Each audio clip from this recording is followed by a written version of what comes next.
It's time for GMA3. Search for answers in the death of Mississippi teen Nolan Wells and what his family just shared on social media, plus new questions about his cell phone.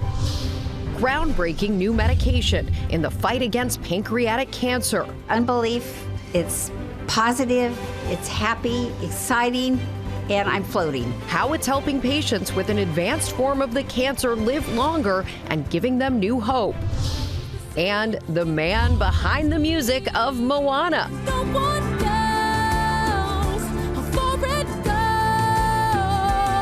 Lin-Manuel Miranda is here to tell us about the new song he wrote for the live-action movie and why now was the right time to make it. It's time for GMA3. Hello, I'm Dr. Tara Narula. And I am Rebecca Jarvis here with Morgan Norwood, and we are so glad you can join us on this Thursday. Almost Friday, ladies. Coming up, she is a country star with a knack for comfort food. Hannah Dasher is here kicking up some recipes from her debut cookbook, Stand By Your Pan. That is a great name. I love that name. That is a great name. And Deals and Steals is a Mindy project. Mindy Kaling is a big Deals fan, and Tori Johnson has some of her favorite products in beauty, wellness, and more, all 50% off. Looking forward to that, but we do begin with a search for answers in the mysterious death of Nolan Wells after a July 4th boating trip. Authorities are again asking the public for any information, including videos possibly connected to this case. Alex Perez has the latest. And Alex, we understand that Nolan's family just shared something new on social media. Hey, Morgan, yeah, it's a heartbreaking tribute, and we'll show it to you here in just a short amount of time. Now, Nolan Wells' family says they need answers on what exactly happened to him, and they're hoping the new family attorney will help get some of those answers. The hunt for clues as Nolan Wells' loved ones fight for answers in the 18-year-old's death. Investigators renewing their request for the public's help, asking anyone on Horn Island July 4th to contact them if they had any interactions with Nolan Wells, possess any unedited photos and videos taken on the northwest tip of the island, or observed an argument, disturbance, or other unusual activity. The beloved football player and a group of friends were celebrating Independence Day on the popular, undeveloped, 10-mile-long barrier island just south of Ocean Springs, Mississippi. New video showing the remote location, which is accessible only by private boat. Wells was last seen alive 3 p.m. Saturday. Family members identified remains discovered off the shore Monday morning. Overnight, their attorney Ben Crump telling our Lindsay Davis they now have questions about his cell phone. The fact that then when the family gets the cell phone back, Lindsay, they're saying they are trying to understand why there are deleted messages. Oh. And so it's very concerning to them. Ashley Cole, a Mississippi Chancery judge and mother of one of the friends who was on Horn Island with Wells, speaking out on social media to dispel some rumors with facts, writing, "Our son Warren loved Nolan dearly." Cole, who had deactivated her account as her son and other friends faced scrutiny after Wells' death, returning to Facebook saying Warren was interviewed by the Jackson County Sheriff's Department and cooperated fully. Cole says her son left Wells before returning to the mainland because the boat was taking on water and had a mechanical issue. Nolan, she said, made a decision to stay on the island and return inland later with another group of friends. And the family attorney says they will conduct their own independent autopsy and investigation. Now, Nolan's mother posted a moving tribute to her son on Instagram. The picture, I want you to take a look at it here. The picture appears to show Nolan and his grandmother with angel wings. And the caption reads, in part, "2 pieces of my heart gone. Hug grandma tight for me and tell her I love her. Just know, baby boy, we love you so much. I love and miss you both so much." Guys, back over to you. It is heartbreaking, and that family deserves answers. All right, Alex, thank you. We are going to turn now to Prince Harry, and Maggie Rulli is in London tracking the very latest on his return to the UK and if he will see his father, King Charles. Good afternoon, Maggie. Hey, Rebecca. Still a lot of questions. So right now it's day 3 of Prince Harry's visit here to the UK, and he left London today. He's visiting a children's hospital in Birmingham. But you mentioned those questions. There's a lot of them still clouding this trip. Will he see his father? Will he see any of his family? Will the rest of his family, like Meghan and the kids, end up joining him for the back half of his trip? Guys, we still don't have answers to any of those questions. Now, as for the rest of the royal family, they're not staying quiet while Harry's in town. The King and Queen are out today visiting a zoo here in London. We also know Prince William is out at engagements in a different part of the country. Now, at this point, guys, it does seem very unlikely that Prince Harry will meet up with his brother, Prince William. But a meeting with his dad, the king, could be in the cards. Now, remember, it was less than a year ago that the two met up. There was hope of some type of reconciliation, as relations between the two have remained very fraught ever since Harry and Meghan moved back to America and stepped down as working royals back in 2020.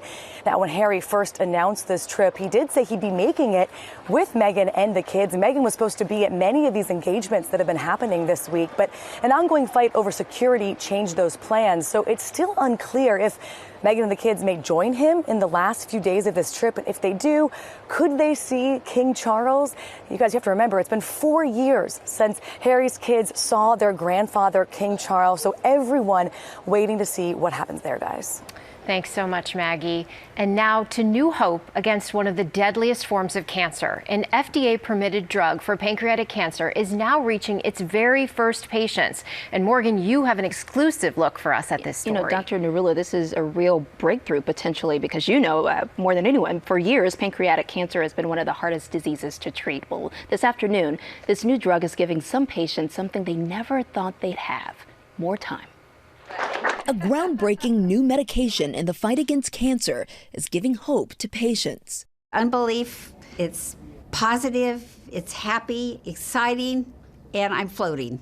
The drug called daraxonrasib is a once-daily oral pill, FDA permitted through expanded access programs like the one here at City of Hope. Here goes. Go for it, Mom. The pill blocks a protein that helps cancer cells grow and has been shown in recent clinical trials to double overall survival in advanced pancreatic cancers compared to chemotherapy. This is a very unforgiving disease, and it's one more lifeline for these patients. And a better lifeline than anything that we've seen before. Everything is good. At City of Hope, the freedom that the pill offers 88-year-old Barbara Andes gives her the power she thought she lost. This is going to give me more activity in my life, which I will appreciate tremendously, and learn things and enjoy things and be with my family. I am going to own my life again. So good to see Ms. Barbara there thriving. And again, for now, the treatment is only available through an FDA expanded access program, which means eligible patients with advanced pancreatic cancer can speak with their doctor about whether they qualify for treatment at City of Hope locations all across the country. This is so important for so many patients with pancreatic cancer. It really is. It's a game changer. Thank you so much. And coming up, Lin-Manuel Miranda is here to tell us all about making the new live-action Moana. And he's left-handed. Yes. On our wall.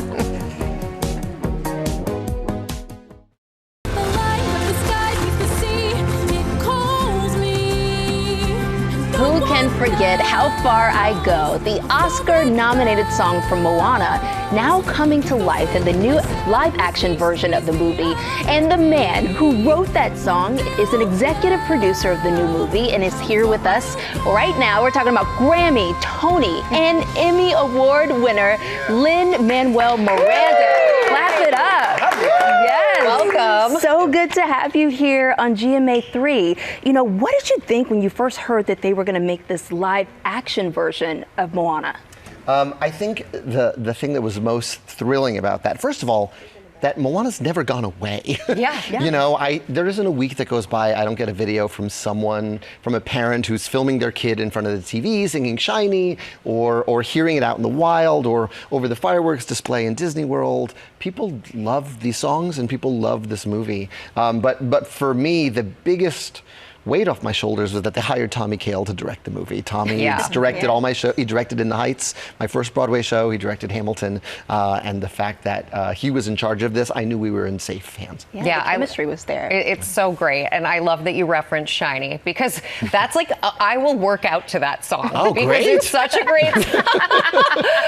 It's such a great song, and we listen to it a lot at my house, and we watch Moana at least once a week, so we're all in good hands. Amazing. But you wrote a new song for this. What was the inspiration? Yeah, you know, throughout filming the movie, Tommy and I were kind of huddled in the corner being like, what's the new musical moment? Because you don't want to do it just for the sake of doing it. But Tommy, at one point, he called me and said, well, you know, we have 2 Moanas, because Auli'i is an executive producer on this, and she's still Moana in the animated movies, and we have the opportunity to have a conversation between the only 2 women on Earth who know what it feels like to be Moana and save the world. And I said, stop talking to me. I'm hanging up the phone. I'll have the song in a week, because that was the perfect idea. And you're such a millennial for holding the phone like this. I did. It was a Zoom. I just had my hand to my ear, and so I hung up the Zoom and I just started writing the song because it was such a great idea. Yeah. It's amazing. And I will say my 10-year-old actually just introduced my nanny to Moana this week. They watched it together, so definitely still lives on. And we just had Catherine on the show who plays Moana, and it is clear she is a star. So what was it like to work Well, I feel with like her? we hit the lottery twice, right? The first time when we met 15-year-old Auli'i, and she was, you know, 15 and able to sing these songs at this elite level and has become such an incredible performer and star in her own right.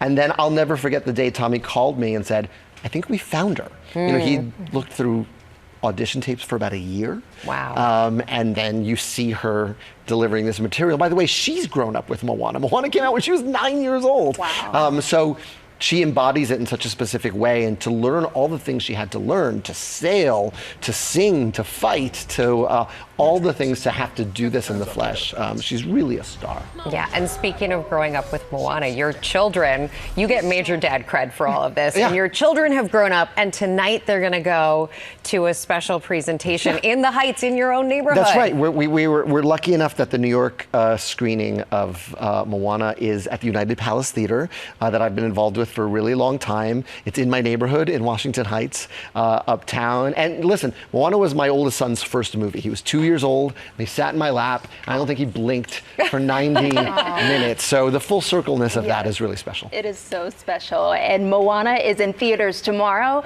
Coming up, celebrating the iconic voice behind hits like Holding Out for a Hero. Much more on Bonnie Tyler just ahead in Pop News. Thanks so great to have you. Thanks, guys. Thank you. Have fun tonight. Back now with Pop News and Sophie Flay. Hey guys, we begin Pop News by remembering a legend. Overnight music icon Bonnie Tyler passing away. A statement on social media reading, Bonnie's family and team are heartbroken to announce that Bonnie unexpectedly passed away last night in a hospital in Portugal as a result of the illness that she was being treated for. She, of course, was known for this song, Total Eclipse of the Heart, which sold more than 6 million copies and generated more than 1.3 billion views on YouTube. But her catalog runs deep and also includes Holding Out for a Hero, that caught the attention of a new generation when it was featured in Shrek 2 and the Super Mario Brothers movie. Actress Catherine Zeta-Jones, who is related to Tyler, posting on Instagram, an extraordinary woman with vocals to match, a one-of-a-kind artist who so easily could have been a comedian because she was one of the funniest people I ever met. Bonnie Tyler was 75. And now Taylor Swift, she was in her wedding era, her honeymoon era, and now her Emmys era, along with some other big names, because the 78th annual Emmy nominations have been revealed, and there is a lot to celebrate. Taylor Swift's The Eras Tour, the final show, got 5 nominations, and the FX series Love Story, JFK Jr. and Carolyn Bessette, earning 7 nominations, including Outstanding Lead Actress in a Limited Series for Sarah Pidgeon. The Emmys are also saying yes, chef, once again, as The Bear cooked up 8 nominations, including 1 for the late Rob Reiner. And the teachers at Abbott Elementary earned 7 nods, including Outstanding Comedy Series and acting nods for multiple cast members. And Yahya Abdul-Mateen II earned an Emmy nomination for his role in Marvel's Wonder Man. And Dancing with the Stars, they waltzed their way back into the reality competition category for the first time in a decade. In all, it was a big day for our parent company Disney, which scored a whopping 125 total nominations Who will take home the prize? Well, we will find out when the Emmys are handed out on September 14th. A lot to celebrate, guys. A lot to celebrate, a lot of great shows, and that's a reminder of what you can go watch right now. If you're wondering, like, what do I watch? Yeah, The Bear. Yeah, exactly. That's what you watch. Yeah, we've got it all for you. And now for an anthem that still rings true today. The Cheetah Girls are sisters and they will always stand together. I am happy to report that 23 years after the original Cheetah Girls first hit the Disney Channel, the girls are back and ready for a brand new adventure. I know Morgan is ready because she's singing all of the words. The upcoming fourth movie in the franchise is called The Cheetah Girls Next Gen, and we will see 3 of the original stars, Raven Simone, Adrienne Malon, and Sabrina Bryan, featuring as Galleria, Chanel, and Dorinda, along with a new cast of actresses. The ladies celebrated the news decked out in Cheetah Girls gear. The Cheetah Girls Next Gen is in production now in South Africa and will debut on the Disney Channel and Disney Plus in 2027. We gotta get Africa? Yes, and we got to get some of those hoodies. Absolutely, need those. How much gear do you have at home, Morgan? Well, I have a lot of cheetah print. The answer is not enough. Thank you so much, Sophie. Thanks, guys. Coming up, Tori Johnson is here with deals and steals on beauty, fitness, and fun, and everything is 50% off.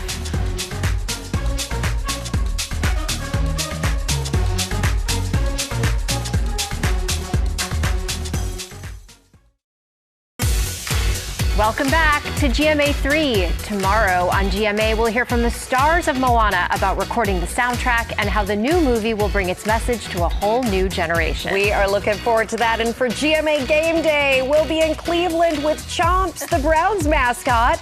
The team's been nominated for an ESPY for their work in the community and will be at one of the new fields they are building. And we have a special surprise for them as well. Oh, can't wait for that. Plus, we are kicking off GMA's summer concert series with the Keith Urban, and his new album is called New Yacht Rock, and it's fun and it's perfect for a summer Friday. Yes, it is perfect for a summer Friday, and I'm excited for it. But we're going to turn now to Justin Baldoni and his wife, Emily Baldoni, speaking out overnight after the It Ends With Us legal battle with co-star Blake Lively. It's the first time we've heard from the couple. Take a look.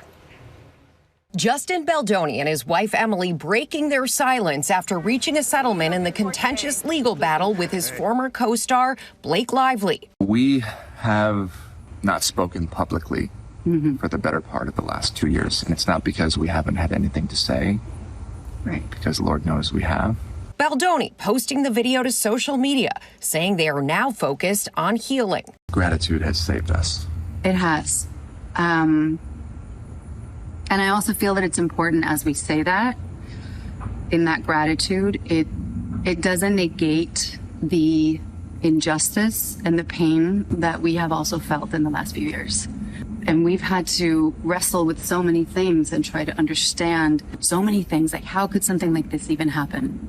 It was one of the most high-profile Hollywood feuds. Lively suing Baldoni and others for sexual harassment and retaliation in the wake of production on It Ends With Us. I thought we were friends. We are friends. Baldoni denied it and countersued her for defamation, but the judge tossed that out. The judge also dismissed Lively's allegation that she was sexually harassed on the set of the film, but allowed her claim of retaliation to go before a jury. 2 weeks before the trial, the parties announced a settlement. Both sides saying, we acknowledge the process presented challenges and recognize concerns raised by Miss Lively deserve to be heard. We remain firmly committed to workplaces free of improprieties and unproductive environments. Baldoni doesn't mention Lively by name in the new video, only alluding to the trauma he and his wife experienced. What I will say is that there have been so many painful things that have been spoken into existence. Untruthful. Over the last couple years. We just wanted to let the justice system run its course. And the truth and the facts have spoken for themselves. A lot of attention on this. ABC News has reached out to Justin and Emily Baldoni, as well as Blake Lively. Guys? All right. Thank you, Rebecca. Well, switching gears now to Deals and Steals, and Tori Johnson is here with super savings on beauty, fitness, and fun, and it's all half off. It is all half off. Did you say half off? Exactly. Here I am. That's right. So we're starting with Lion Pose. This is a brand that Mindy Kaling tried the products, loved it, invested in the company. She says that she has very sensitive skin and can't use retinol-based products. And so this one right here, Unspotted 4X, is a signature favorite of hers. It's their sort of hyper amazing hyperpigmentation serum. Like mega amazing. And she has beautiful skin. I love She has gorgeous skin, and she credits it to that product. We also have their Pep Talk Barrier Repair Cream, and then their Unghosted, which is a sunscreen that does not leave any cast, no matter your skin tone. Exactly. Very clever. These are all their best sellers. We've got them at 50% off. So light. Very lightweight. Yes, so moisturizing but too. don't mistake that for being powerful. So for dark spots, acne scars, that's a good one. This is part of Mindy's daily ritual. 2 products from Ritual. Their vanilla protein powder here, and then this just a women's multivitamin. And one of the best things about this company is that they have a very traceable supply chain where they show you where everything comes from, what is in this, where it comes from, and why you should feel comfortable putting it in your body. So there's a lot of information that this company provides. All of these products today, 50% off. And everyone wants more protein these days. Yes, exactly. For Mindy, it's all about the spice. So Fly by Jing is one of her pantry staples. These new noodles are one of their newest products, and you can have this unbelievably tasty dish without any effort in a matter of minutes with these noodles. And then their fan favorite, really though, that's amassed like 10,000 positive reviews, is their chili crisp. Yes. This is the one that everyone knows. So that good. Tried those? People can put this on everything from eggs to ice cream, literally, like to add some flavor. But Mindy said she uses it in her yogurt, but yes, even ice cream. So if you want a little flavor, Fly by Jing, it's all 50% off today. I'm going with what Mindy said. There you go. We're gonna put it on next. Me too. Grande Cosmetics. So the one thing that Mindy says that she was not blessed with is long lashes and thick brows. And she also says that she is impatient, which is why she loves this product, because in 4 to 6 weeks, you can see a benefit of longer appearance in lashes and brows, thickening in brows. They've got literally like 58,000 reviews. It's just one of those products that is so dominant in its field. And we've got all of their categories, lips, mascara, you name it, 50 off plus free shipping. I love it. I have a lot in common with Mindy. Yeah, I mean, I don't have brows or lashes either. So this is her favorite fitness mat. It was a time best invention because it's twice as thick as a regular fitness mat, and it's also can be used as a block. So the way that it folds can be used as a block. And we've got their weights that range from 2 to 6 pounds, depending on how you use it. Doesn't feel like 2. That's 6. Okay. You're holding 6. All right. You've got 6. All 50% off from Stacked. Love that. And then Mindy says this is what gives her the cool mom vibes, although I think she's got that regardless. She loves a lot of bling, and these are all really great craft kits that allow kids to be screen-free, focus on imagination. Rebecca texted me after this aired and said, I've loaded up. I'm maxed out. Absolutely, yeah. These and are I so also cute. secretly do sometimes wear the jewelry, because it kind of can work for grown-ups. I'm not going to lie. 100%. So cute. All of these are 50% off from Super Smalls. Really fun kits. It's really great The stuff. bling I know. goggles. Yeah. Those are so adorable. So cute. I agree. Thank you, Tori. And of course, we've partnered with these companies on these great products. You can get them right now at GMAdeals.com or scan that code on your screen. It takes you right there. All right, still to come here on GMA3, more moms opening up about using cannabis to cope with parenting. Dr. Narula has a story on the phenomenon of the garden moms.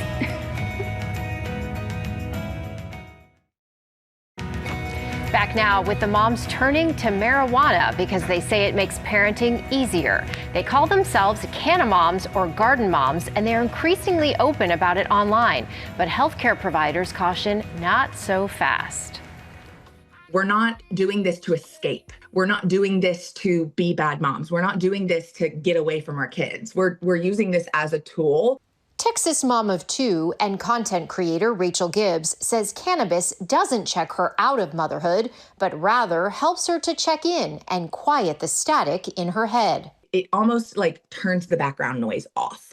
I'm not zoned out. I'm not in the fridge all day long. I'm not just like sleeping on the couch. My kids aren't running around. Like that's not it. And she says its impact on parenting her 3- and 5-year-old kids has been tremendous. I can get down on their level. I have more patience. It's calmed the nerves down. It's calmed the fight or flight. It's now in freeze and let's work it through together. Like we're on the same team. Rachel is far from alone. I know a lot of people hold shame, and I'm here to take that out of it.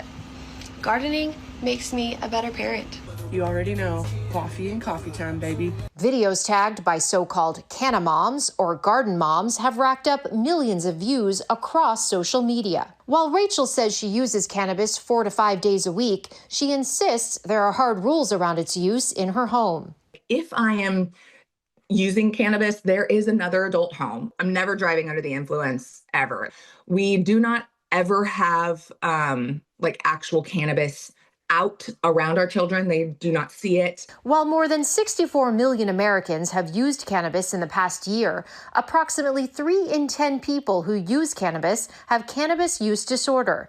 Addiction specialists suggest it shouldn't be thought of as a harmless alternative to alcohol. It also carries health risks, potentially affecting mood, memory, attention, and heart health, among others. Alcohol and marijuana both impair reaction time, they impair decision making, and if someone is taking charge of the care of a young child or some children, they may need to engage in life-saving care, make emergency decisions, operate a motor vehicle safely, and the regular use of marijuana before engaging in those behaviors can impair your ability to do so. Well, and Dr. Narula, this raises a lot of questions, and I wonder what the science says about all of this. What does it tell you as a doctor? Well, cannabis is not a medicine, and so we really don't have the science, Rebecca. We don't have those rigorous studies to say this is an FDA-approved medication. We don't really understand very well the benefits and the harms. The biggest study that came out this past year looked at cannabis and how that relates to mental health disorders, and they found no benefit when it came to things like anxiety, PTSD, or psychotic disorder. So let's talk a little bit about the risks so that moms are aware. I think, first of all, one of the big risks, as you heard in the piece, is dependence, withdrawal, and addiction. Actually, those withdrawal symptoms, if you stop using, can last up to a month and actually can be things that they're trying to get rid of. So, example, insomnia, irritability, anxiety. We think about cardiovascular risks. A lot of people don't know, but cannabis and marijuana can increase risk of heart attack, heart failure, stroke, and arrhythmia. The potency of marijuana now is about 5 to 20 times more potent than it was in the 90s. What does that mean in terms of long-term brain effects? We know that higher potency means higher risk for dependency and addiction. So those risks are really real. There are even acute risks with high doses of things like paranoia and psychosis. So really important for moms to be aware of those downsides. And Dr. Narula, for those who maybe watch that piece there and say, I'm kind of interested in this. What else do they need to know? Well, let's talk about the kids. So we talked about the moms. So the American Academy of Pediatrics says that obviously these products should be kept locked and out of reach of children. There's actually been reports skyrocketing of kids getting access to gummies, for example, and edibles. We talk about not smoking in front of kids so that they don't get exposed to secondhand smoke, and also not using in front of them so that substance use doesn't become normalized. And so it's really important that parents pay attention also not to breastfeeding or getting pregnant if they're using these substances. And then the important thing that you heard in the piece is, how does this affect parents or moms' judgment, decision making, ability to react if something is an emergent situation? They need to offer something life-saving to a child. So one of the greatest statements the doctor made, I thought, was, if you were handing your child over to a daycare worker, a teacher, or a babysitter or nanny, and they were under the influence, how would you feel, right? And I think we need to think about that. Healthier strategies that experts point to, so exercise, regular sleep, therapy, sometimes medication, and talking to your primary care doctor. Support groups, there are spiritual support groups, parenting support groups. So lots that parents can do. If you want more information, you can go to the National Institute for Drug Abuse. You can go to the American Psychiatric Association and learn a little bit more about it. All right, Dr. Narula, thanks so much for breaking that down for us. All right, coming up here, if you love country music and comfort food, internet sensation Hannah Dasher is serving up recipes from her debut cookbook, Stand By Your Pan.